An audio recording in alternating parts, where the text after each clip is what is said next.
Veterano del arcén perdido. En la carretera estatal que cruza las colinas de Zacatecas, entre Sombrerete y Chalchihuites, hay un tramo poco transitado, angosto, sin señal de celular y con curvas que no perdonan si uno se descuida. Esa noche, yo llevaba sacos de fertilizante a una comunidad agrícola al norte. No era la primera vez que cruzaba ese camino, pero sí la más extraña. Pasaban de las 11, no había luna. Solo los faros alumbraban lo suficiente para ver unos cuantos metros adelante. El motor vibraba parejo. Los grillos hacían su ruido constante cuando bajé un poco la ventana para que se enfriara la cabina. Fue en una recta silenciosa, justo después de una curva cerrada, donde lo vi. Un hombre parado en el arcén, de pie, inmóvil. Me llamó la atención que no alzara la mano para pedir aventón, solo miraba fijo hacia el camión que se aproximaba. Llevaba un sombrero de ala ancha, un gabán largo y un morral colgado al hombro. Parecía un jornalero de otra época. Frené unos metros adelante y metí reversa. Cuando llegué a su altura, sin mirarme del todo, subió por la puerta del copiloto. No dijo palabra. Solo asintió cuando le pregunté si iba al siguiente pueblo. Cerró la puerta con cuidado y se acomodó sin prisa. Tenía el rostro curtido, como de alguien que pasó años bajo el sol. Las manos grandes, con callos marcados. Lo noté tembloroso. El silencio era incómodo. Por costumbre, encendí la radio, pero solo se escuchaban estáticas. La apagué de inmediato. El trayecto duraba unos 20 minutos más, pero esa noche pareció más largo. Cada tanto lo miraba de reojo.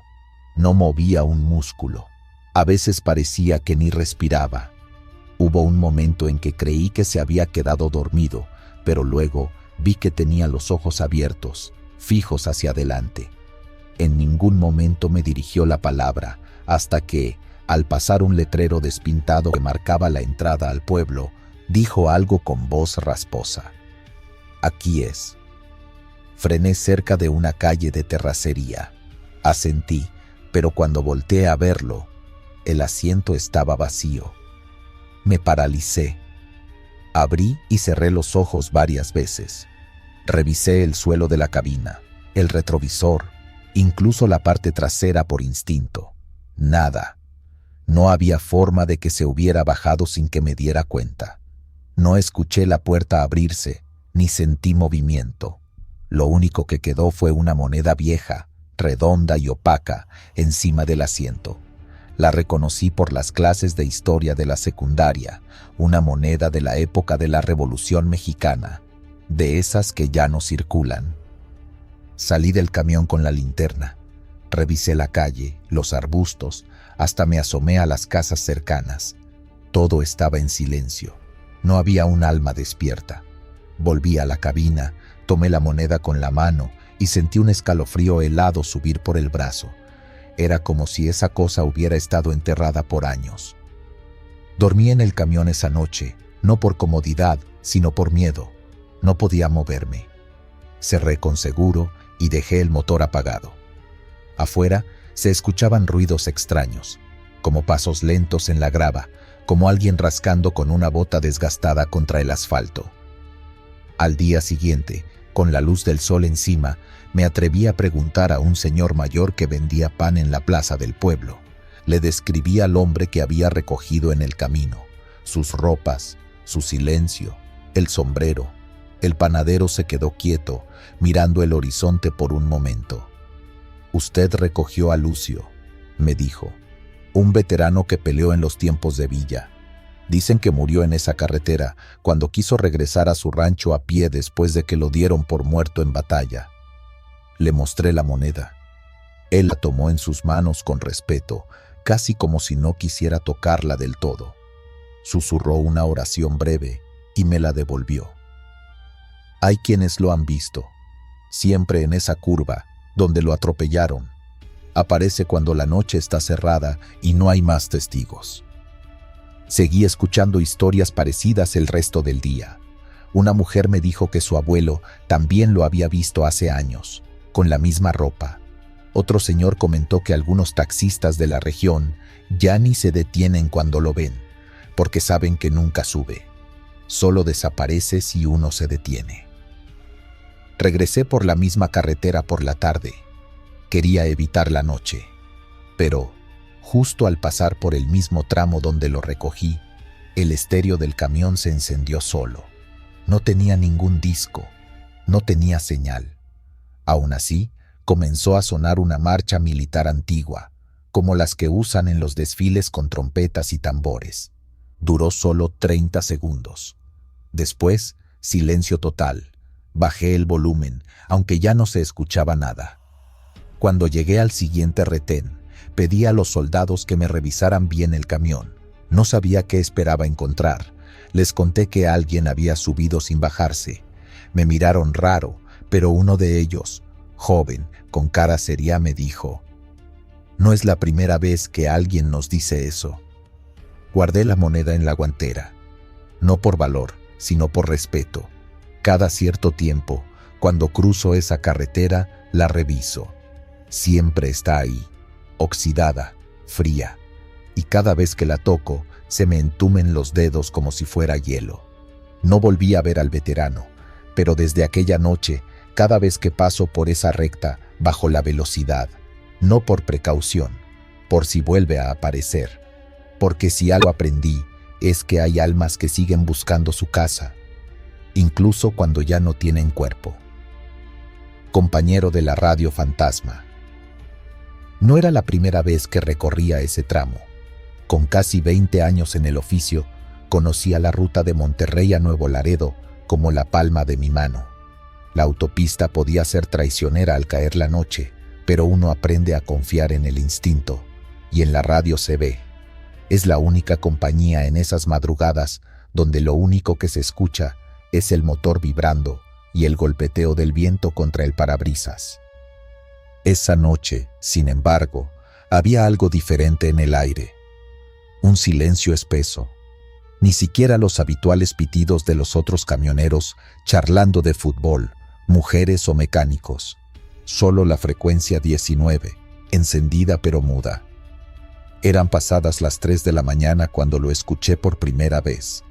«Frena, frena ya. Adelante hay un derrumbe». Repite: «Derrumbe. No avances más». La voz sonaba apurada, pero serena.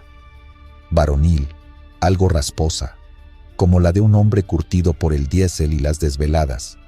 No reconocí el indicativo, pero el mensaje fue tan directo que me heló la sangre. Instintivamente pisé el freno, y el tráiler se fue deteniendo con un silbido largo que partió la quietud. 40 metros más adelante, la carretera se desplomaba en un socavón, como si la tierra hubiera sido arrancada a mordidas. No había señales, no había conos, ni luces de advertencia. Nada. Me bajé con la linterna temblando en la mano. El borde del asfalto colgaba sobre un hueco negro. Una caída de al menos 10 metros. De haber avanzado apenas un poco más, me habría ido al fondo sin tiempo ni siquiera de gritar. Subí al tráiler de inmediato. Con manos aún temblorosas, tomé el radio. «Aquí el Sierra 13. Al compañero que advirtió del derrumbe, gracias. ¿Me copias? Cambio. Solo estática. Compañero, ¿me copias? ¿Cuál es tu clave? ¿De dónde llamaste? Cambio. Nada. Estuve llamando por varios minutos, pero no hubo respuesta. Pensé que tal vez había seguido de largo, que el alcance no era suficiente. Aún así, algo en el tono de esa voz no me soltaba. Tenía un eco raro, como si hubiera llegado desde más atrás que la radio misma. Pasaron los días. Me mantuve ocupado con entregas, rutas alternas, y apenas comenté lo ocurrido. Quienes sí escucharon mi historia en la central dijeron que había tenido suerte, que era común que la carretera se tragara tramos enteros con tanta lluvia. Pero cuando mencioné la advertencia por radio, fruncieron el ceño. «¿A esa hora?», dijo uno de ellos. Nadie estaba por allá. Ese canal estaba en silencio total. Un fin de semana después, me detuve en una gasolinera cercana a Sabinas Hidalgo. Era una de esas paradas que parecen museo de carretera, fotos de traileros en las paredes, placas conmemorativas, nombres tallados en madera. Mientras pagaba mi café, algo en una de las imágenes me hizo girar el cuello. Era una foto vieja, quizás de un año o más. En ella salía un trailero con gorra y barba cerrada. Sonreía apoyado sobre su tráiler, con las manos en los bolsillos y una radio CB en la cintura. Abajo, una placa decía: "Siempre rodando. En memoria de El Rorro, fallecido en servicio, kilómetro 247, marzo pasado". No podía ser. Esa era la voz. Me acerqué más, tratando de leer los detalles. Pérdida de control por derrumbe no señalizado. Falleció al caer con el tráiler al fondo del socavón. El mismo lugar, la misma hora, casi el mismo escenario. ¿Lo conocías?, me preguntó el encargado, notando mi expresión. No, pero creo que me salvó la vida. El encargado parpadeó un momento, como si no entendiera. Él murió de madrugada, avisando por radio a cualquier colega que pasara. Lo oyeron pidiendo ayuda, pero ya nadie lo alcanzó. Durante semanas me quedé pensando en eso. La voz era la misma, la advertencia exacta. ¿Cómo pudo avisarme si había muerto un año antes? ¿Cómo llegó su voz, clara y directa, en una frecuencia donde no había nadie? Decidí regresar a ese tramo, como si necesitara comprobar que no había sido producto del estrés. Llevaba conmigo una grabadora conectada a la salida del CB. Dejé el canal abierto, manejando con los sentidos al límite, y de pronto, a la misma hora exacta: "No avances, kilómetro 247, derrumbe". Repito, "no avances". Me detuve. La grabadora captó el mensaje. Lo escuché una y otra vez. Era la misma voz, igual de clara. Pero al revisar el canal, ninguna señal de entrada había quedado registrada. Ningún otro vehículo aparecía en el radar cercano. Solo yo y esa advertencia fantasma. Desde entonces, cada vez que paso por esa carretera, dejo la radio abierta.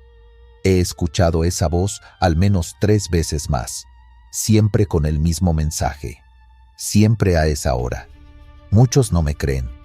Algunos dicen que fue una interferencia, un rebote, una vieja señal atrapada en el espectro. Pero hay algo que nunca he podido explicar: el tono de su voz. No era una simple alerta, era el aviso de alguien que no quería que otro muriera como él. Cada que lo oigo, bajo la velocidad, reviso los frenos, miro el cielo, y en el fondo murmuro: "Gracias, Rorro". Nunca he podido borrar esa foto de mi mente, ni ese momento en que entendí que no todos los fantasmas vienen a asustar. Algunos siguen ahí, simplemente para proteger. Luces asesinas en la sierra. La niebla en la sierra de Durango no es como en otros lugares. No flota, no se posa, se arrastra, cae como una manta húmeda sobre la carretera, tapando por completo los límites del asfalto, envolviendo el sonido, las luces y el tiempo. Esa noche, el conductor de un tráiler refrigerado que transportaba vísceras de res hacia el norte sintió que algo no estaba bien desde que empezó el ascenso.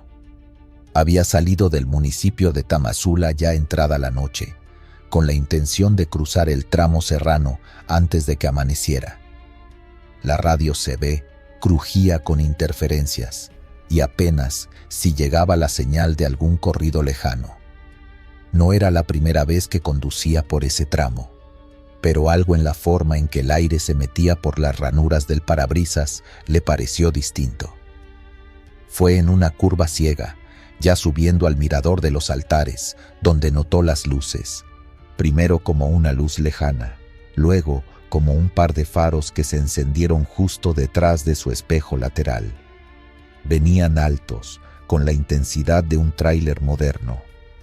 Apenas tuvo tiempo de pensar en dejarlo pasar cuando se dio cuenta de que el vehículo se mantenía exactamente a su ritmo. Cada vez que él aceleraba, las luces lo seguían. Cada vez que bajaba la velocidad en una curva, el otro también. Empezó a sentirse vigilado. El camino en ese tramo es angosto, con muros de piedra de un lado y barrancos del otro. Al menor error, el peso del tráiler puede llevarlo directo a la muerte. Las curvas en ese no permiten adelantamientos seguros, y aún así, el otro parecía estar buscando rebasarlo por la izquierda, pegándose peligrosamente a su caja. Tocó el claxon. Nada. Intentó hablar por la radio. Pura estática. Las luces del otro camión se mantenían fijas, sin parpadear, como si no tuviera conductor. Intentó ver por los retrovisores, pero la neblina distorsionaba las formas. No se distinguía cabina. No había marca. Solo los faros blancos como cuchillas. Pasaron por el puente de madera que cruza el arroyo seco de las Garzas. Al entrar al puente, su tráiler vibró de una forma extraña, como si algo lo empujara por detrás. Volteó instintivamente y juró que vio el reflejo de una calavera detrás del parabrisas del camión que lo seguía. Comenzó a rezar sin darse cuenta. Tenía las manos tan tensas en el volante que los nudillos se le pusieron blancos. El sudor le bajaba por el cuello. El camino ahora descendía hacia la zona de las cabañas. Un tramo aún más traicionero, con precipicios de más de 100 metros y sin alumbrado. Fue ahí cuando sintió el primer golpe. No fue un choque completo, solo un leve empujón en la parte trasera, como si el camión fantasma lo empujara adrede, provocando un deslizamiento leve, apenas perceptible. Su tráiler se ladeó y él corrigió de inmediato, controlando con los frenos de motor. No había duda, lo querían sacar del camino. Apretó los dientes. El único pensamiento que cruzaba su mente era sobrevivir. No sabía quién o qué estaba detrás de él, pero tenía la certeza de que si caía al barranco, nadie lo encontraría. Nadie salvo los sopilotes.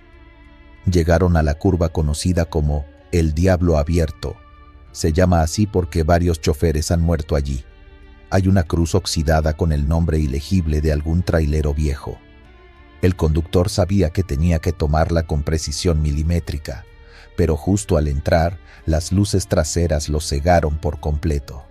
El retrovisor se llenó de blanco. Sintió el rugido del motor contrario pegado a su defensa. Un segundo golpe, más fuerte.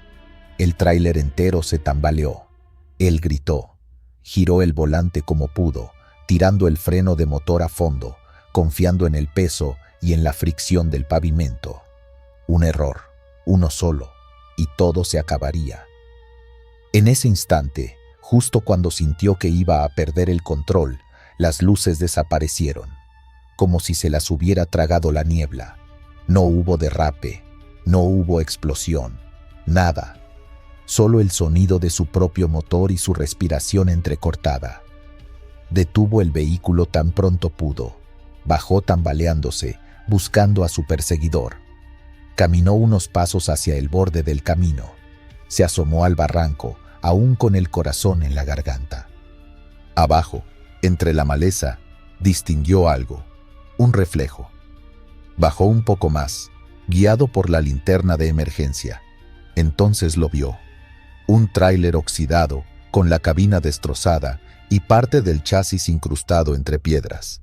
Llevaba años ahí. Las llantas eran de un modelo que ya no se fabrica. La pintura, aunque desvanecida, aún dejaba ver la silueta de un logotipo. Transportes del Norte.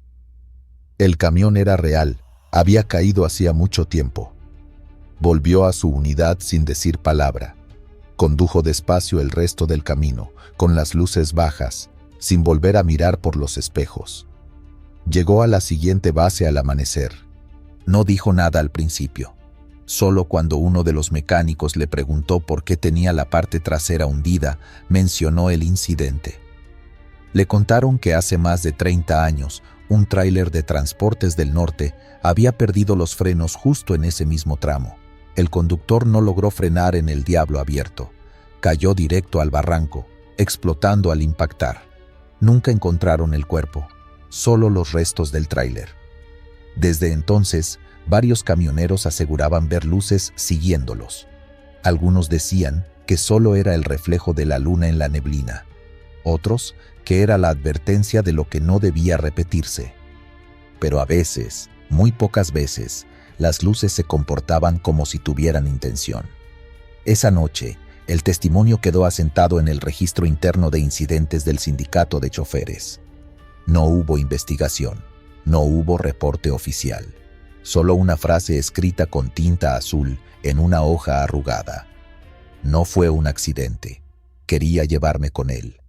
Y desde entonces, los que transitan de noche por la Sierra de Durango dicen que si ves unas luces altas detrás de ti que no parpadean, que no disminuyen, que no piden paso, no intentes mirar atrás, porque si lo haces, puede que no seas tú el que sobreviva esta vez.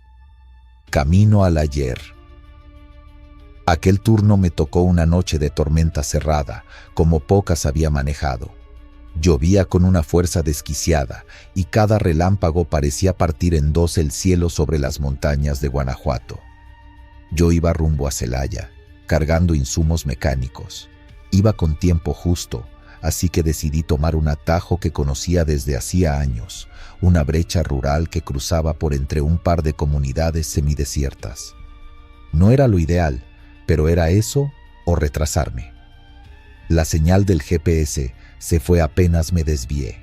Quedé solo con el rugido del motor, la lluvia golpeando el parabrisas como metralla y los truenos reventando cada tanto. El camino de tierra, por momentos, se perdía bajo los charcos. Y entonces, en medio del lodazal, un relámpago me encandiló. Cerré los ojos un segundo por reflejo y al abrirlos, todo había cambiado. Delante de mí ya no había lodo, sino una calzada empedrada, bien delineada. El asfalto había desaparecido. Las líneas amarillas, los señalamientos, todo se había ido. Me frené. Pensé que el rayo me había hecho perderme o que tomé una desviación sin darme cuenta. Pero lo más extraño fue lo siguiente. Al mirar por la ventana, vi una fila de autos estacionados frente a una serie de casitas coloniales. Eran coches antiguos, relucientes, sin un solo rasguño, como sacados de una película de época. Me puse alerta. Seguí avanzando con lentitud. Las farolas de la calle eran lámparas redondas, colgantes, iluminando un camino que no figuraba en ningún mapa. A los lados, la gente caminaba despacio, vestida como en fotografías viejas que alguna vez vi en la casa de mi abuelo. Hombres con sombreros grandes, mujeres con vestidos amplios, niños con pantalones cortos y tirantes. Todos me miraban, unos con sorpresa, otros con miedo, y más de uno se santiguó al ver el tráiler. Me sentí un bicho raro. No había razón para estar ahí, pero algo me empujaba a seguir. Pasé frente a una cantina de puertas abiertas. Dentro se escuchaba música de trío, de esas con guitarras y letras tristes. Pero no fue la melodía lo que me heló la espalda. Fue el letrero de madera colgado en la entrada. Decía claramente Cantina El Rincón 1953, y lo peor, escrito con pintura fresca. Comencé a temblar, no de frío, sino de una certeza absurda que me empezaba a calar los huesos. Era como si hubiera cruzado a otro tiempo. Nadie tenía celulares, no se oían motos ni alarmas, ni siquiera perros. Todo tenía un silencio contenido, casi respetuoso, como si la aldea supiera que algo no encajaba. Algo era intruso. Yo. Pisé el acelerador. Las piedras golpeaban los neumáticos, rebotando bajo la carrocería. La gente se apartaba como si huyera de una amenaza. Y entonces vi otra cosa aún más inquietante. Un hombre parado en medio del camino, con uniforme militar antiguo, como de los años de posguerra. Me observaba serio. No se movía, no respiraba, solo me miraba. Pasé junto a él sin que parpadeara. Volvió la lluvia, fuerte, violenta, como si el cielo me diera permiso de regresar. De pronto, el empedrado desapareció. La luz tenue de las lámparas coloniales se disolvió entre sombras, y el barro volvió a cubrir la brecha, como si nunca hubiera salido del camino original. solo que ahora algo me ardía en la garganta. Un vértigo extraño, un desajuste en la realidad. Volví al tramo asfaltado con la sensación de haber estado en una dimensión alterna. No vi más coches antiguos, no vi más farolas ni gente caminando como espectros, pero había rastros, uno sobre todo. En la parrilla delantera, enganchado entre los restos de hojas y tierra, estaba un periódico desgastado por la humedad. Al detenerme en la siguiente gasolinera, lo saqué para tirarlo, pero algo me obligó a leer. Estaba amarillento, con el papel casi hecho polvo. La fecha, claramente visible en la parte superior, era del 19 de septiembre de 1953, y en portada, una noticia sobre una procesión religiosa en el pueblo de San Bartolo de los Milagros. Pregunté por ese pueblo en la tienda. El encargado, un señor mayor, levantó las cejas y me dijo que ese lugar había desaparecido hacía décadas. Según él, en los años 60 hubo un deslave y muchas casas quedaron bajo tierra. Lo que quedó se fue abandonando. Hoy solo quedaban ruinas. Volví a la cabina, cerré todo y me quedé mirando la lluvia caer sobre el parabrisas. Saqué el calendario que colgaba del tablero, uno de esos promocionales de taller mecánico. Marcaba el mismo día de siempre, pero había una mancha negra justo sobre la fecha del 19. Era tinta corrida, o algo más. No recordaba haberla visto antes. Esa noche no dormí. Llegué a mi destino al amanecer, con los ojos rojos y el corazón acelerado. Intenté no hablar del tema, pero unos días después, por curiosidad, busqué en un foro de traileros sobre San Bartolo de los Milagros.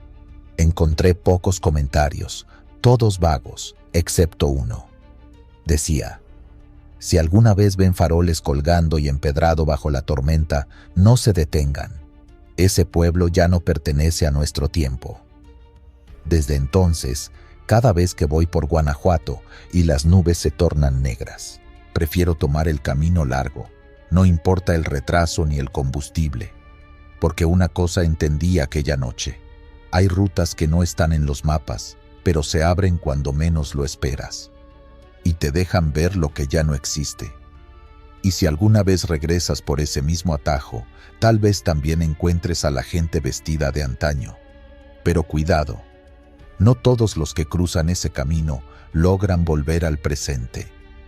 Yo tuve suerte. O tal vez no, porque a veces, cuando llueve fuerte y veo mi reflejo en los espejos del tráiler, no reconozco mi rostro. Y por las noches, ese uniforme militar sigue apareciendo en mis sueños, sin moverse, sin parpadear, esperándome, carga de los malditos. No era la primera vez que me pedían transportar cosas raras, desde maquinaria descompuesta hasta ataúdes vacíos, pero esta vez la carga era distinta.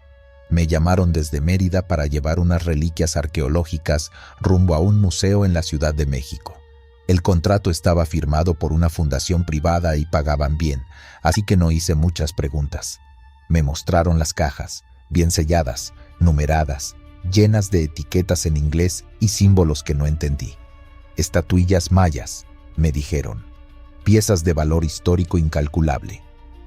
Mientras cargaban el tráiler, un hombre mayor, de rostro ajado y con un sombrero de palma que ya se caía de viejo, se me acercó. Me dijo que esas cosas no debían moverse, que muchas de ellas estaban protegidas y que alterar su descanso era invitar al enojo de lo antiguo.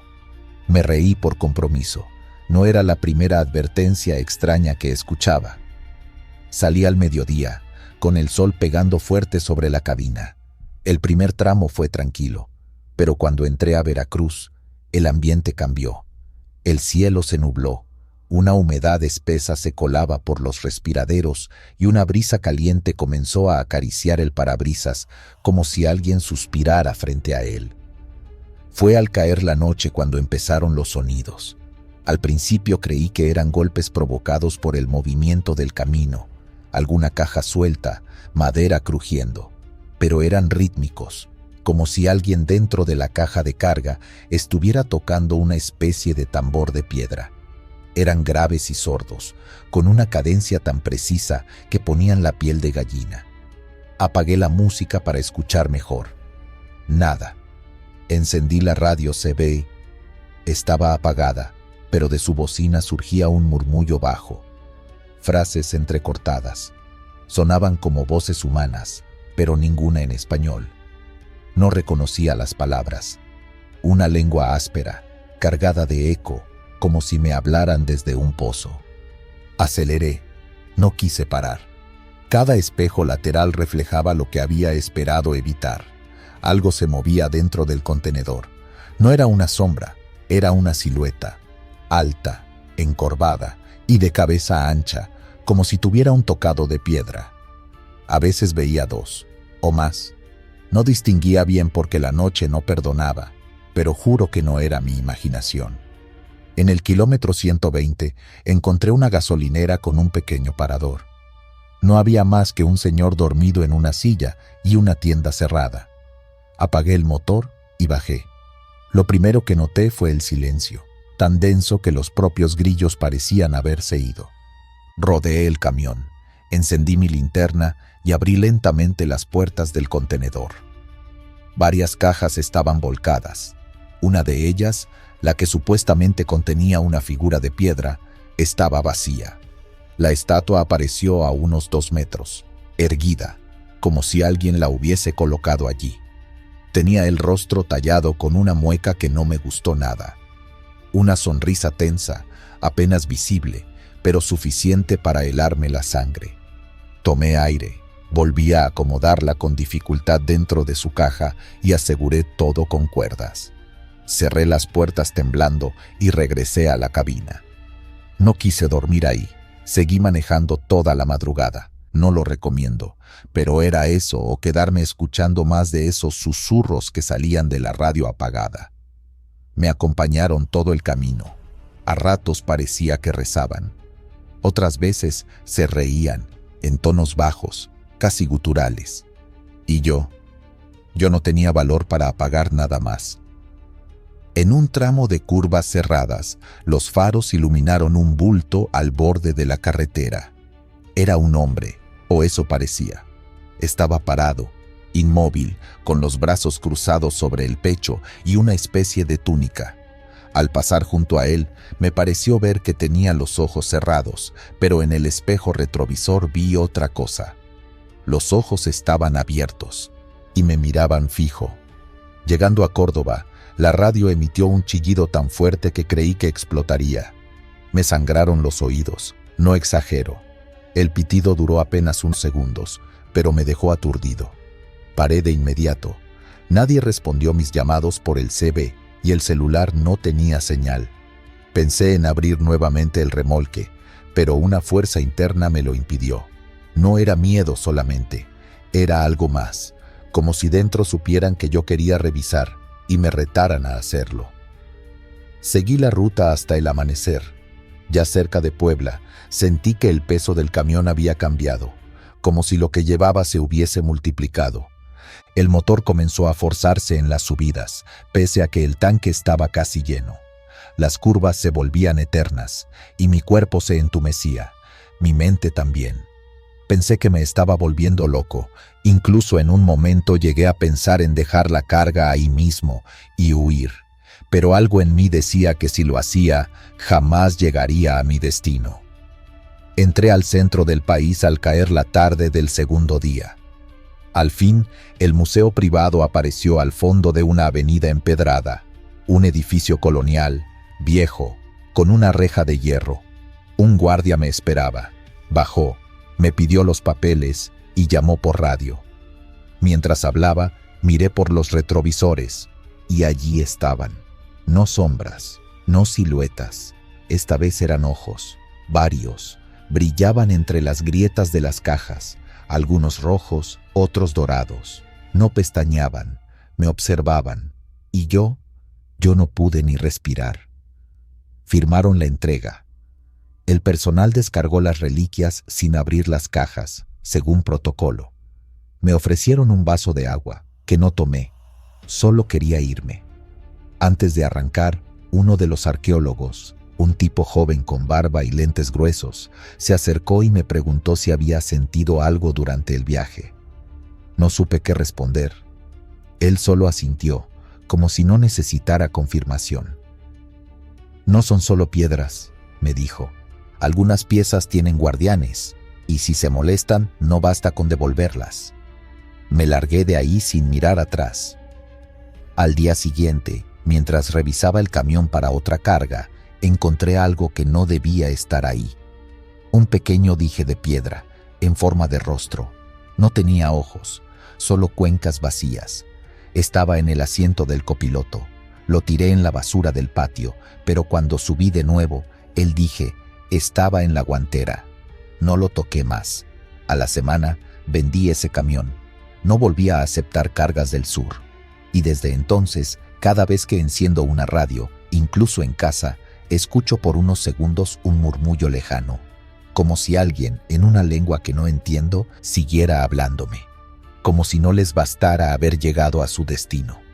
Como si aún quedara algo por cobrar. Muñeca del Arsén. Circulaba solo por la carretera vieja entre Zitácuaro y Ocampo, en Michoacán, una de esas rutas rodeadas de cerros y árboles que se doblan por el peso del tiempo. Era de madrugada, llovía con fuerza y la neblina apenas dejaba ver los focos delanteros. Había terminado de cargar en un aserradero y buscaba un atajo que me evitara cruzar por la autopista principal, aunque sabía que esa ruta no era muy transitada. Fue entonces que la vi, sentada junto al guardarraíl, justo al borde de una curva cerrada, estaba esa muñeca de trapo empapada por la lluvia. Tenía el cabello de estambre lacio, vestido floreado viejo y las piernas extendidas como si alguien la hubiera dejado cuidadosamente allí. Me llamó la atención, porque no había casas cerca ni razón lógica para encontrar un juguete en ese sitio tan remoto. Me orillé unos metros más adelante, bajé con la lámpara del celular, guiado más por una extraña sensación que por lógica. No sé por qué lo hice, pero la recogí. Estaba helada, empapada y pesaba más de lo que aparentaba. La llevé a la cabina y la puse en el asiento del copiloto, como si fuera una niña dormida. Cerré la puerta, arranqué de nuevo y continué mi camino pensando que al amanecer la dejaría en alguna parada o caseta. Fue después de cruzar un tramo boscoso que todo comenzó. Primero, la radio. Iba en silencio porque apenas captaba señal, pero sin tocarla, empezó a emitir una melodía antigua, una especie de canción de cuna que no reconocía. Pensé que era interferencia, pero la música siguió, suave, repetitiva. Me puse incómodo. Luego escuché una risa, suave, infantil. Provenía de la caja vacía del tráiler. Frené de golpe, giré el rostro hacia el retrovisor y no vi nada. Bajé para revisar. Encendí las luces traseras. Nadie. Todo en orden. Volví a subir, y ahí estaba, la muñeca, ahora ligeramente girada hacia mí. Antes había quedado mirando al parabrisas. Intenté no pensarlo demasiado. Me dije que estaba cansado, que la lluvia y la oscuridad jugaban con mi cabeza. Llegué a una pequeña explanada cerca de un parador y decidí dormir una hora, esperando a que la tormenta cediera. Apagué el motor, recosté el asiento, cerré los ojos con el ruido de la lluvia de fondo. Cuando desperté, no sabía cuánto tiempo había pasado. Estaba amaneciendo. El parabrisas estaba empañado y el aire olía a humedad encerrada. Fue cuando miré hacia abajo y noté las huellas, pequeñas, como de un niño descalzo, marcadas con lodo y agua sobre el tapete de goma. Comenzaban desde la puerta del copiloto y llegaban hasta mi lado, y allí, en el asiento, la muñeca estaba erguida, mirando directo hacia mí, con la cabeza apenas ladeada. Me puse de pie con un salto. Abrí la puerta y la tomé sin pensarlo. Arranqué el motor y avancé lo más rápido que pude. No sabía a dónde iba, pero solo quería deshacerme de ese objeto. Cuando llegué a una pequeña capilla al borde del camino, una de esas dedicadas a San Judas, con velas apagadas y una cruz metálica oxidada. Me detuve. Dejé la muñeca justo en la escalinata, entre flores plásticas y botellas de refresco vacías que alguien había dejado a modo de ofrenda. Volví al camión, con el pecho palpitando. Me tranquilicé pensando que el asunto quedaba ahí, que era una casualidad, producto del cansancio. Seguí manejando, ya con el sol sobre los cerros, el paisaje tomando color. Pero no terminó. Esa misma tarde, mientras bajaba por una pendiente rumbo a Ciudad Hidalgo, noté que algo me observaba por el retrovisor derecho. No era alguien concreto, pero sentía una mirada fija. Un escalofrío me recorrió el cuello. Me obligué a no voltear, pero cuando lo hice, por reflejo, no había nada. Las siguientes noches fueron peores. En cada viaje, aunque no llevara carga, escuchaba golpecitos desde la caja, como si alguien caminara entre los tablones. Alguien ligero. Oía esa misma canción infantil colándose por la estática de la radio, aunque cambiara de estación. Y en momentos de tráfico o semáforo en rojo, llegaba un olor a tierra mojada, el mismo que sentí aquella madrugada cuando la recogí. Hablé con otros choferes en una fonda. Uno, más viejo, me escuchó con atención. No se burló. Me dijo que esa zona, cerca del bosque, tiene historias, que por los años 40 una familia viajaba en carreta y se accidentó bajando de un cerro. Murieron todos, menos una niña que desapareció y nunca se supo más de ella. Dicen que algunos la han visto caminando sola, que cada cierto tiempo aparece una muñeca parecida a la suya en el arcén, esperando que alguien la lleve. Intenté olvidarlo, cambié de rutas, evité el estado durante un tiempo, pero a veces, sin razón, al detenerme en gasolineras alejadas, veo marcas de pies pequeños bajo la cabina, o escucho un leve sonido, como de tela arrastrándose. La última vez que sentí su presencia fue hace unas semanas. Iba rumbo a Guadalajara, de noche. En plena recta, con la carretera completamente sola, vi por el espejo retrovisor que algo colgaba de la puerta del copiloto. Al mirar de reojo, noté que era un trozo de estambre mojado, como si algo o alguien se hubiera sujetado desde afuera. No me detuve. Aceleré hasta el amanecer. Desde entonces no recojo nada de la carretera, ni bultos, ni juguetes, ni nada. Si veo algo fuera de lugar, no reduzco la marcha, porque aprendí que algunas cosas no quieren ser rescatadas, quieren ser acompañadas, y aunque dejes el objeto atrás, su verdadero peso viaja contigo. Nahual del Camino Rural. Pasaban las 11 de la noche cuando el camionero cruzaba el tramo de la Sierra Mixe en Oaxaca, una zona de curvas cerradas, vegetación densa y niebla que parecía materializarse sin previo aviso. Iba solo, como siempre, transportando material de construcción hacia un poblado remoto del Istmo. La radio apenas funcionaba entre tanto cerro, y las luces del tablero eran la única compañía constante.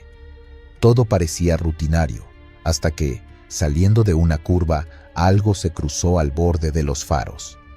Al principio creyó que era un perro común, grande, tal vez un pastor negro, pero con un pelaje más áspero, sucio, casi empapado de la humedad de la noche.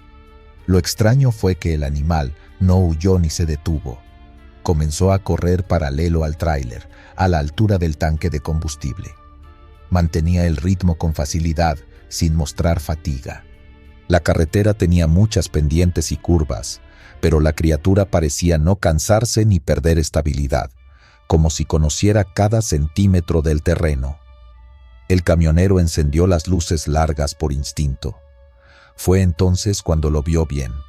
Los ojos del animal brillaban con una intensidad antinatural, no por el reflejo, sino como si tuvieran luz propia. Eran profundos, observadores, y lo que más le desconcertó fue que parecía que lo analizaban. Sintió una punzada de miedo mezclada con desconcierto. El perro no era solo un animal salvaje, su mirada no pertenecía al reino animal. Pisó el freno suavemente, bajó la velocidad a 40, luego 30, esperando que el animal se quedara atrás, pero cuando miró por el retrovisor, el perro ya no estaba.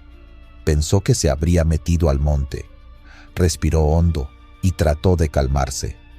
Pero unos metros más adelante, al salir de otra curva cerrada, lo vio de nuevo. Esta vez, el animal estaba en el centro de la carretera, sentado sobre sus patas traseras, como si lo esperara.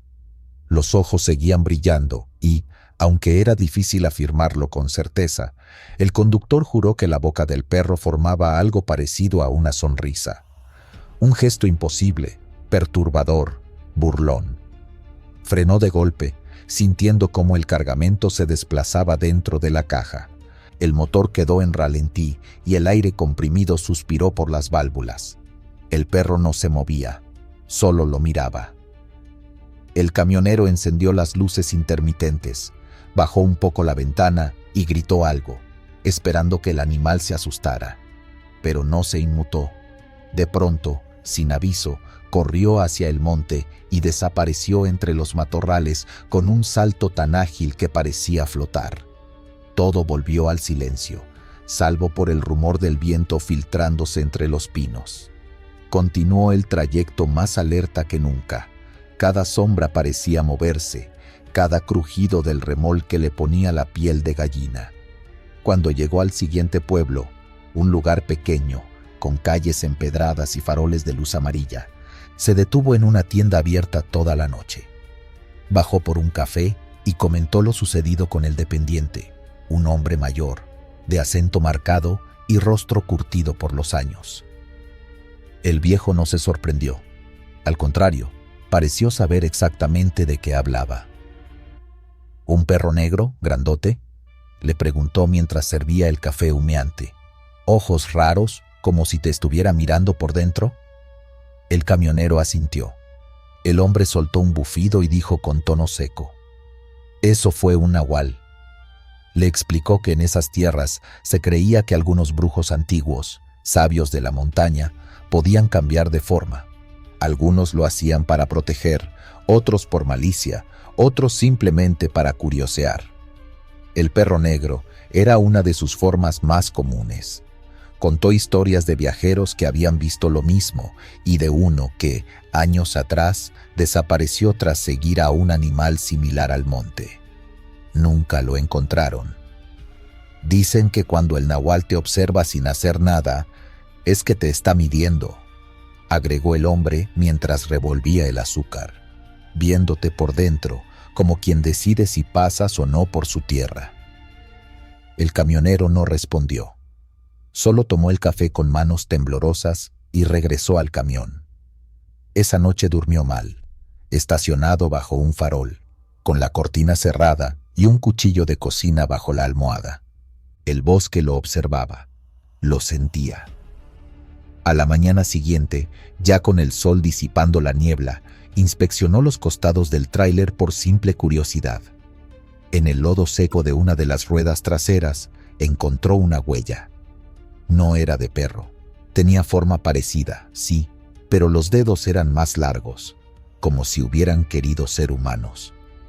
No dijo nada al entregar la carga, pero desde entonces, cada vez que le tocaba pasar por caminos rurales de noche, encendía el rosario colgado del retrovisor y murmuraba una oración que no recordaba haber aprendido. En su mente seguía clavada aquella sonrisa imposible. Pasaron los meses, incluso años, y la historia quedó guardada entre las cosas que no se cuentan en voz alta, solo en fogatas con otros choferes. Pero hubo una madrugada, en otro punto de Oaxaca, cuando notó por el espejo retrovisor unos ojos brillando desde un talud a la orilla de la carretera. No corrieron esta vez, solo lo miraban. Él no paró, no bajó la velocidad, tampoco volvió a ver al nahual de frente, pero la sensación era la misma, lo estaban observando. Hay quienes dicen que algunos caminos no son solo de asfalto y tierra, sino de antiguos pactos invisibles, que algunos seres no quieren dañar, pero sí recordar a los hombres que están cruzando dominios antiguos, y que si se te aparece un perro negro en la sierra, no lo mires a los ojos, porque si lo haces, ya no estás solo en la cabina. Alguien más va contigo, aunque no lo veas. Desde aquella noche, el camionero solo viaja de día por la sierra. Nunca volvió a tomar ese tramo de madrugada, y aunque muchos dudan de lo que dice, él lo resume en una frase: no era un perro, no corría como un perro, y esa sonrisa no era humana. Lo que encontró en la carretera no era de este mundo, pero sí conocía el camino, mejor que nadie. Duende del Camino Verde. El chofer iba solo aquella noche. Era una de esas rutas poco transitadas que conectaban comunidades apartadas de Quintana Roo. Conocida entre los camioneros como el Camino Verde, la brecha estaba rodeada de selva espesa por ambos lados, sin postes de luz, sin señal telefónica, sin alma en kilómetros. Avanzaba lentamente por precaución. Las ramas colgaban sobre el paso y la humedad del ambiente nublaba el parabrisas a cada rato. A mitad del trayecto, cuando más oscuro estaba todo y la única iluminación provenía de sus faros, el tráiler se estremeció como si algo hubiera caído o trepado sobre la caja. Fue una sacudida seca, violenta, breve, pero clara. Frenó en seco y apagó el motor. Por un momento pensó que quizá había atropellado a un animal, un tejón, un venado pequeño, incluso un perro salvaje. Se bajó con la linterna, rodeó el vehículo y no encontró ni rastro de sangre, pelaje o abolladuras. Pero entonces escuchó una risa, aguda, rápida, como si alguien pequeño se burlara desde entre los matorrales. ¿Hay alguien ahí?, preguntó, aunque su voz sonaba más a súplica que a reto. Nada respondió, solo las hojas agitándose sin viento. Subió rápido de nuevo a la cabina. Al encender la luz interior, notó lo primero raro. Su altar de la Virgen estaba volteado. No se había caído. Estaba de cabeza, pegado contra el tablero. La estampa tenía polvo fresco y las veladoras, aún sin encender, se habían movido del lugar. Además, en el suelo estaban tiradas todas las monedas de la guantera, esparcidas como si hubieran sido lanzadas con fuerza. No lo había notado al salir, pero ahora lo tenía justo a los pies. Tuvo un mal presentimiento. Puso el motor en marcha y se obligó a seguir, aunque ya no con la misma seguridad. Una hora después, cuando el camino se volvía más estrecho, el GPS comenzó a marcarle rutas que no existían. Primero, una desviación hacia un atajo que, según él, jamás había visto. Luego, instrucciones de dar vuelta hacia lo que claramente era solo monte denso.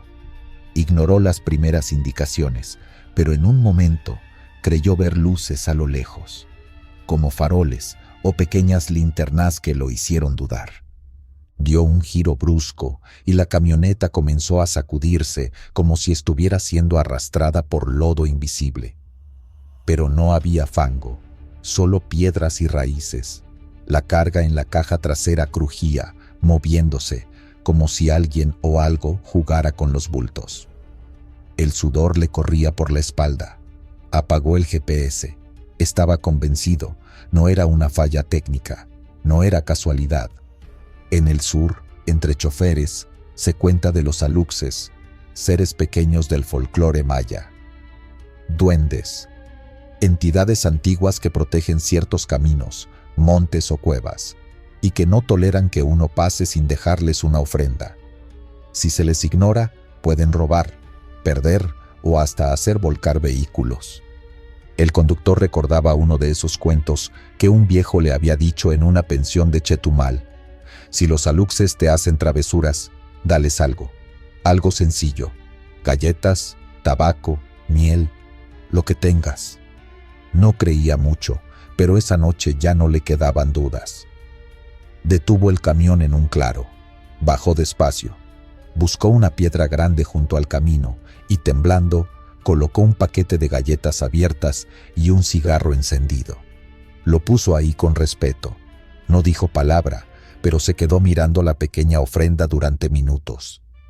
Entonces las risitas se detuvieron. Era como si el monte entero contuviera el aliento. Ni un grillo, ni un soplo. La caja del tráiler, que antes crujía con ruidos erráticos, quedó en silencio. Volvió a la cabina. Encendió el motor. Todo funcionaba bien. No más rutas falsas, no más ruidos extraños. La marcha se hizo suave, sin sobresaltos. Horas después, cuando el sol apenas clareaba, se detuvo a un lado del camino, no muy lejos de un poblado. Decidió regresar a ver la piedra, solo por curiosidad, tal vez para convencerse de que todo había sido su imaginación. Pero al llegar, vio algo que lo dejó frío. Las galletas habían sido mordidas, no comidas por animales, sino partidas como por dedos. El cigarro estaba consumido hasta la mitad, y alrededor de la piedra, entre la tierra húmeda, había pequeñas huellas. No eran de ningún animal común. Eran demasiado chicas para ser humanas, pero con 5 dedos, como de niños descalzos. Muchas, como si varios hubieran bailado alrededor durante la madrugada. Desde entonces, cada vez que recorre un camino nuevo en esa región, el camionero lleva consigo un paquete de galletas, un par de cigarros y un poco de miel. Y antes de cruzar cualquier tramo boscoso, los deja con cuidado junto al camino. Nunca volvió a sentir sacudidas extrañas ni escuchó risitas, pero dice que, en ocasiones, cuando detiene el camión a descansar, oye pasos diminutos rodeando la caja. Nunca ve nada, pero lo toma como un aviso de que fue aceptado y de que todavía lo vigilan. La bruja de ojos en la oscuridad. Iba saliendo de Monterrey rumbo a Saltillo pasada la medianoche.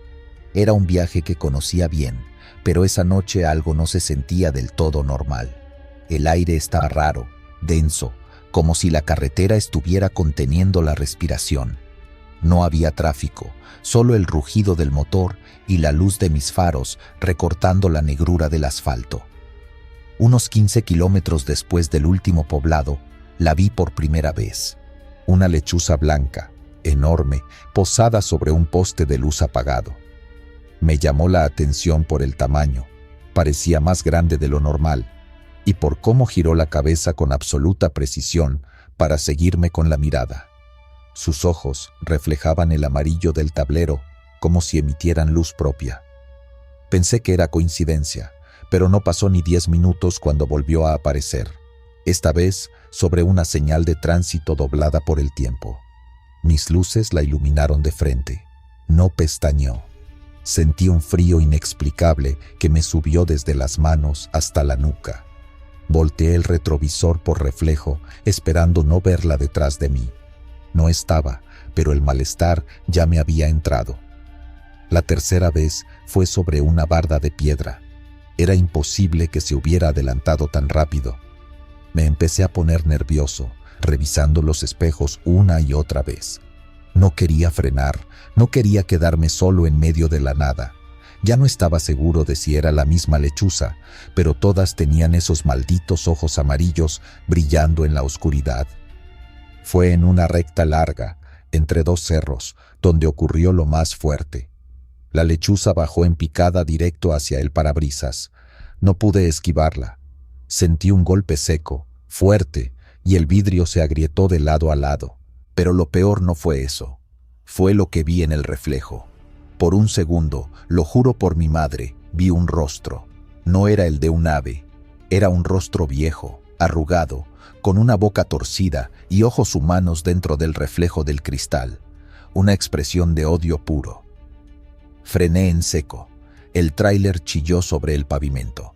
Me bajé sin pensar y miré alrededor. Nada. La lechuza no estaba. Solo el eco de mi respiración acelerada y el zumbido del motor aún encendido. Volví a subir a la cabina, temblando. Me encomendé a la Virgen y empecé a tocar el claxon con fuerza, como si eso pudiera alejar lo que fuera que había visto. A los pocos metros, la radio empezó a sonar sola. No estaba conectada a ninguna estación, solo estática. Pero entre el ruido, juraría haber escuchado una risa áspera, como si viniera de una garganta reseca.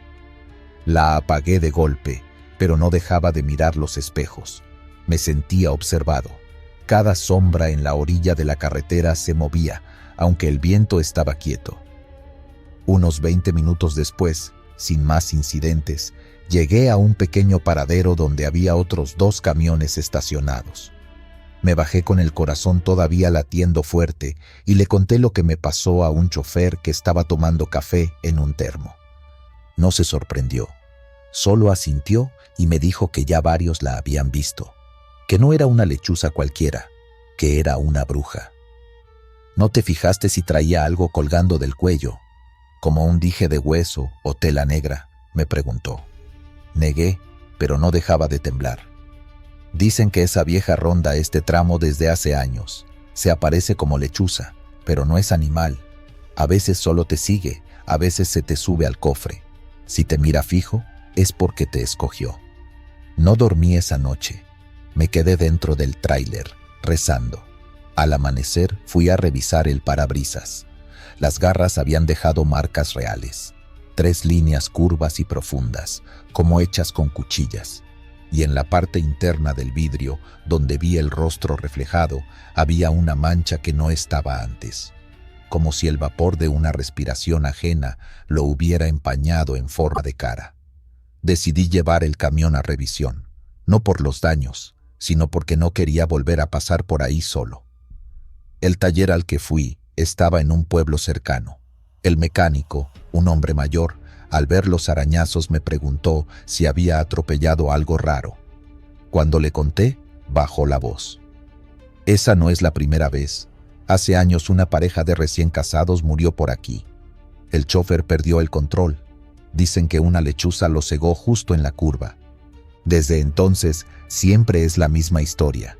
Los que sobreviven lo hacen por suerte, o porque llevan algo sagrado en la cabina.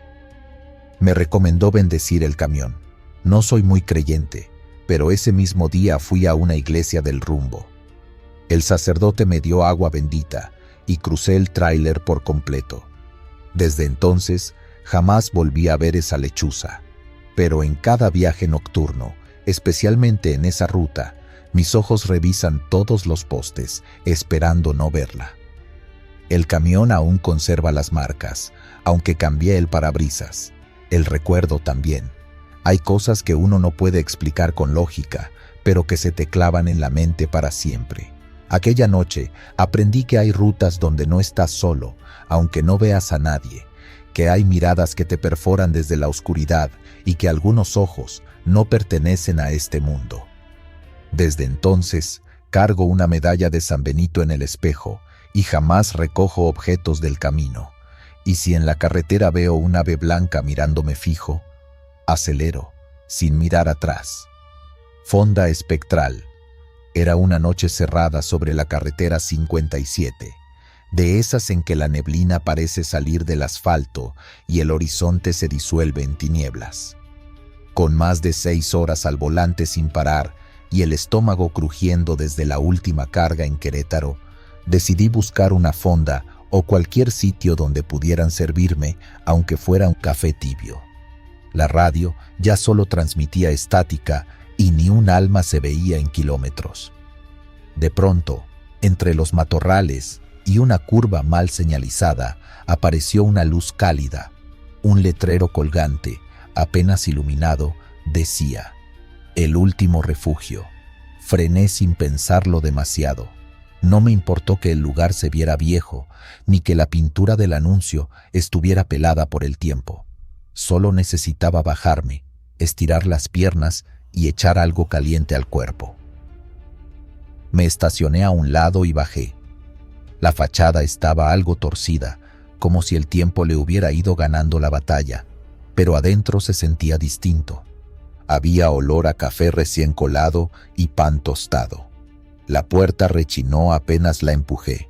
Dentro, una cocinera ya mayor, de cabello recogido en un chongo perfecto y un delantal de flores desteñido, me recibió con una sonrisa silenciosa. No dijo ni una palabra al principio, solo asintió con la cabeza como si me hubiera estado esperando. Me senté en una de las mesas del fondo, junto a la ventana. Había 2 hombres más en el lugar. Uno leía un periódico tan arrugado como su gabán.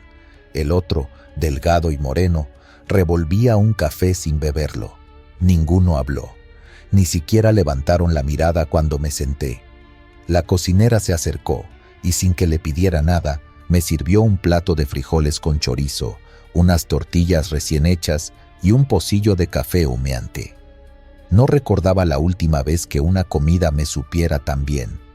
El pan estaba caliente, la mantequilla se derretía en él y el café tenía ese sabor profundo que solo las fondas de antes sabían dar. El silencio del lugar era peculiar, no incómodo, sino denso. Se sentía como si el aire fuera espeso, como si uno hablara, pudiera romper algo. Pero estaba tan cansado que lo atribuía al agotamiento. Pagó con un billete que la cocinera recibió sin mirarlo demasiado. Ni me dio cambio ni recibo. Solo me sonrió otra vez, pero esa vez su sonrisa me pareció triste, como de despedida. Volví al camión sintiéndome satisfecho, incluso reconfortado.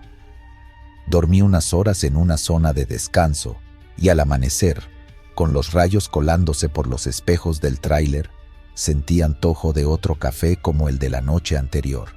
Así que volví por el mismo tramo, buscando el último refugio. No estaba.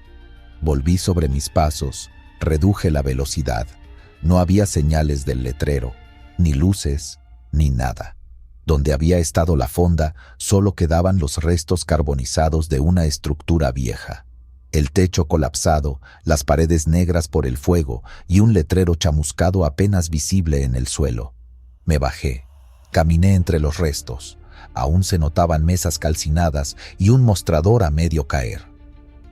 Entre la basura encontré una cuchara oxidada, similar a la que había usado la noche anterior. Una ráfaga de viento levantó ceniza del piso, y por un segundo juraría que sentí el olor a café recién hecho otra vez. Llegué perturbado a la próxima gasolinera. Al platicar lo ocurrido, uno de los despachadores, un señor canoso que parecía llevar décadas en esa zona, me miró con una mezcla de curiosidad y respeto. Entró a la oficina y regresó con un viejo recorte de periódico. Era una nota de hace años.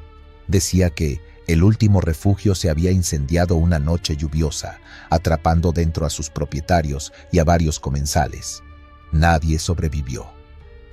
Sentí un escalofrío que me bajó por la columna, no por el incendio en sí, sino porque en la fotografía del artículo aparecía la cocinera con el mismo delantal de flores.